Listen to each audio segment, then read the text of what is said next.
अगर भारतीय करेंसी के ऊपर एक तरफ गांधी जी की तस्वीर है वो एज इट इज रहे, दूसरी तरफ अगर लक्ष्मी जी की और गणेश जी की तस्वीर होगी तो इससे पूरे देश को उनका आशीर्वाद मिलेगा। लक्ष्मी जी को समृद्धि की देवी माना गया है। गणेश जी जितने विघ्न होते हैं उन दोस्तों, हमारे चैनल पर आपका स्वागत है। आज हम बात करेंगे अरविंद केजरीवाल की एक मांग की जो उन्होंने प्रधानमंत्री को की है। केजरीवाल ने कहा कि भाई हमारे जो करेंसी नोट्स हैं उस पे सामने तो महात्मा गांधी का फोटो रहने दिया जाए और पीछे की तरफ लक्ष्मी और गणेश जी का फोटो लगाया जाए। अब उनकी ये जो मांग है इसके बारे में उन्होंने कहा कि इससे इन देवताओं का हमको आशीर्वाद मिलेगा और हमारी अर्थव्यवस्था भी सुधर जाएगी।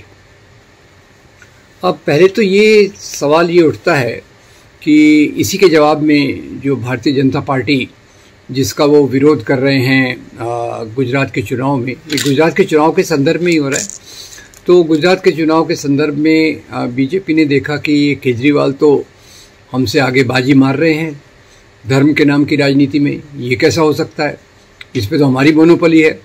तो उन्होंने कहा भाई हमारा तो धर्मनिरपेक्ष देश है, धर्मनिरपेक्ष देश में हिंदू देवी देवताओं की मूर्ति को हम कैसे फोटो को कैसे लगा सकते हैं। तो अब वो धर्मनिरपेक्षता पे आ गए अपने आप का बचाव करने के लिए। पर खैर, केजरीवाल का जो दूसरा बयान है कि इससे देश की अर्थव्यवस्था सुधरेगी, उस पर भी हमें थोड़ा सोचने की ज़रूरत है। जैसा कि हम जानते हैं, ये तो आम नॉलेज है, केजरीवाल आईआईटी के ग्रेजुएट हैं और आईआईटी में वैज्ञानिक सोच को महत्व दिया जाता है। तो ये कौन सा वैज्ञानिक सोच है कि अगर नोटों पर हमारे देवी देवताओं के चित्र होंगे तो हमारी अर्थव्यवस्था सुधर जाएगी। कई आईआईटियंस ने अर्थव्यवस्था के क्षेत्र में बहुत महत्वपूर्ण काम किया है, पर इस प्रकार का सोच कि फ़ोटो लगाने से अर्थव्यवस्था सुधरती है, ये तो हमारे पूरे वैज्ञानिक सोच के उलट जा रहा है। और खैर, केजरीवाल पार्टी जो है वो एक अलग ही लॉजिक पे चलती है और जहाँ ज़रूरत पड़े चुनावी समीकरण के लिए उन्हें इससे कोई लेना देना नहीं है कि वो वैज्ञानिक सोच की बात कर रहे हैं या नहीं कर रहे हैं। उनको तो खैर लोगों को लुभाने के लिए, उनके आस्थाओं के आधार पे चुनाव जीतने के लिए जो बात करनी है वो करते हैं। वैसे भी जहाँ तक वैज्ञानिक सोच का सवाल है, पहले हम इसी बात को बात कर लेते हैं। पिछले कई सालों से वैज्ञानिक सोच को बिल्कुल दरकिनार किया जा रहा है।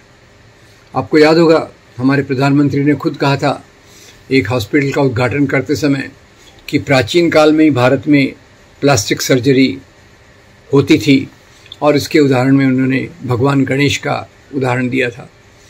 अब इसी को लेकर उन्होंने आगे भी नीतियाँ चलाई हैं। अभी all India institute of medical sciences में एक रिसर्च चल रहा है कि जो व्यक्ति बेहोश है उस पर महामृत्युंजय जाप करने से सुधर जाएगा, ऐसा रिसर्च चल रहा है। दूसरा रिसर्च एम्स में चल रहा है, दूसरा रिसर्च आईआईटी दिल्ली कोऑर्डिनेट कर रही है और वो रिसर्च है पंचगव्य। पंचगव्य यानी जो गाय का दूध, दही, गोबर, घी और मूत्र, इनको मिलाने से जो दवा बनती है उससे क्या क्या दवाइयाँ की जाती हैं, इस पे भी रिसर्च चल रहा है। तो ये बहुत अजीब बात है कि वैज्ञानिक सोच को ताक पे रख के इस प्रकार के मुद्दों को सामने किया जा रहा है और ये हमारे संविधान के मूल्यों के खिलाफ है कि हम इस प्रकार के सोच को बढ़ावा दें। दूसरी तरफ जहाँ तक आम आदमी पार्टी का सवाल है, ये आम आदमी पार्टी जो उभरी, तो इसका तो बैकग्राउंड, इसका जो पृष्ठभूमि है वो अन्ना आंदोलन का है। अन्ना आंदोलन के पीछे आरएसएस खड़ी थी और उसी में से आम आदमी पार्टी सामने आई और इनका मुख्य उद्देश्य उस समय जन लोकपाल बिल था। जन लोकपाल के आधार पे इन्होंने अपने आंदोलन को ऊपर लाया, दिल्ली में सरकार बनाई 2 बार, दूसरी बार शायद उनका टर्म है। और जहाँ तक जो इनका मुख्य मुद्दा था भ्रष्टाचार और जन लोकपाल, उसको फ्रीज़र में रख दिया गया है, उसको ताक में रख दिया गया है। वो जो म्यूनसिपल इश्यू हैं, बिजली, सड़क, पानी, स्कूल, शिक्षा के आधार पे एक दिल्ली मॉडल सामने रखने की कोशिश कर रहे हैं। जैसे मोदी जी ने गुजरात मॉडल सामने रखा था और बाद में पता चला अभी मोरबी के पुल के सामने सब बात स्पष्ट हो गई कि ये एक विज्ञापन से खड़ा किया गया एक बड़ा आधार था, इसमें किसी प्रकार की सच्चाई नहीं थी। वैसे ही इनके शिक्षा और स्वास्थ्य के मॉडल में भी कितनी गहराई होगी ये भी एक समय हमको बताएगा। पर हाँ, विज्ञापन उसका इतना ज़बरदस्त है कि सब लोगों को लगता है कि भाई यहाँ कोई एक वास्तव में शिक्षा के क्षेत्र में या स्वास्थ्य के क्षेत्र में वास्तविक बदलाव आ रहा है। इसको भी और थोड़ा गहराई से देखना पड़ेगा। दूसरी ओर से जहाँ तक समाज के कमज़ोर तबकों का सवाल है, आम आदमी पार्टी उसमें चुप रहना पसंद करती है। चुप रहना पसंद करती है इसका मतलब ये नहीं है कि वो इनके साथ खड़ी है। एक हिंदी का एक प्यारा गीत है, चुप रहना ही हिंसा की शुरुआत है। जब आप चुप रहते हैं मतलब आप उसका उन लोगों का साथ दे रहे हैं जो अत्याचार कर रहे हैं। तो इसको हम लगातार देखें तो आम आदमी पार्टी के समय ही आर्टिकल 370 को हटाया गया, जिसको सुप्रीम कोर्ट में वो मामला पड़ा है। उसके बारे में केजरीवाल ने इसका स्वागत किया कि अच्छी बात है। फिर इसी दिल्ली में जो CAA NRC के विरोध में शाहीन बाग का आंदोलन हुआ, जो मुसलमानों की नागरिकता को बचाने का एक बहुत बड़ा और प्रभावी आंदोलन था, उस समय भी केजरीवाल चुप रहे और उन्होंने उसके उलट जाके कहा कि ये शाहीन बाग आंदोलन बीजेपी की चाल है, बीजेपी की चाल है। मतलब उन्हें इस बात से कोई सहानुभूति नहीं थी कि मुसलमान जो इतना अपनी नागरिकता को लेकर परेशान हैं उनकी मदद कैसे की जाए, इसके बारे में उनका कोई संबंध नहीं था। फिर बाद में इसी के साथ दिल्ली में दंगे करवाए गए। तो दंगों के समय भी ये महोदय महात्मा गांधी के समाधि पर जाकर प्रार्थना करते हैं, पर जहाँ दंगों के रोकने का उपाय था, नागरिक समितियाँ, शांति कमेटी, शांति मार्च, उसमें इनका कोई रोल नहीं था। और उसमें भी इन्होंने रोहिंग्या मुसलमानों को इन दंगों के लिए जिम्मेदार ठहराया। अब यहाँ ये जो उनकी नीतियाँ हैं वो काफ़ी स्पष्टता से देखने को आ रही हैं।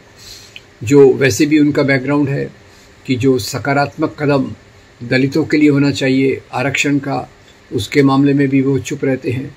और अभी गुजरात में अगर आप देख लीजिए तो गुजरात में केजरीवाल के जो नंबर 2 हैं मनीष सिसोदिया, जब उनसे पूछा गया कि आप बिल्किस बानो के बारे में क्यों नहीं बात करते, क्योंकि बिल्किस बानो ये एक उदाहरण है कि आप स्त्रियों के अधिकार को, स्त्रियों की सुरक्षा को, स्त्रियों को किस प्रकार से देखते हैं। तो सिसोदिया जी कहते हैं कि भाई ये हमारा मुद्दा नहीं है, हमारा मुद्दा तो स्वास्थ्य है, एजुकेशन है, नौकरी है, वगैरह वगैरह वगैरह। तो क्या ये मुद्दा नहीं है?